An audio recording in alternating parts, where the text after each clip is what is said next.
Mula sa ABS-CBN News Center, Manila, ito ang TV Patrol World! Muling tumakbo ng hubot-hubad ang ilang miyembro ng Alpha Phi Omega Fraternity sa taunang Oblation Run sa UP Diliman.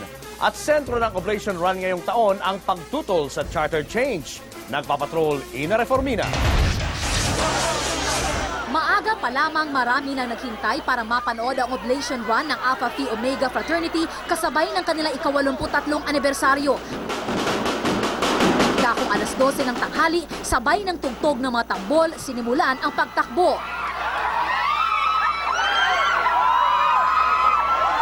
25 miyembro ng APO ang tumakbo ng hubot-hubad bilang konsyensya umano ng lipunan. The Oblation Run is a form of protest. Annually, we do it to let the students know and be aware of the national and local issues. Sentro ng Oblation Run sa taong ito ang mahigpit na pagtutol nila sa Chacha na isinusulong ni Pangulong Arroyo.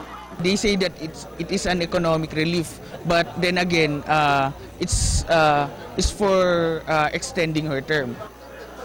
Si James, 8 taon nang sumasali sa Oblation Run. Masaya siya dahil marami ang interesadong manood dito. Sa ganitong paraan daw, mas nagiging epektibo ang kanilang protesta. Ayon pa sa kanya, voluntaryo ang kanilang pagtakbo.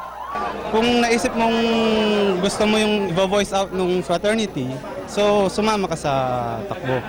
Pero kung hindi ka naman sang-ayon, pwedeng hindi ka sumama. Sa kabila ng tilian at ngiti ng maraming manonood, malinaw naman daw ang seryosong mensahe ng mga miyembro ng APO. Napansin naman kasi yung mga nakalagay dun sa placards nila eh.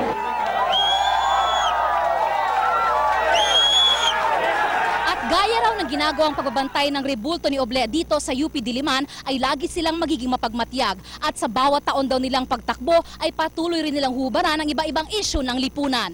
Ina Reformina, Patrol ng Pilipino. Live mula sa ABS-CBN News Center, Manila, ito ang TV Patrol World!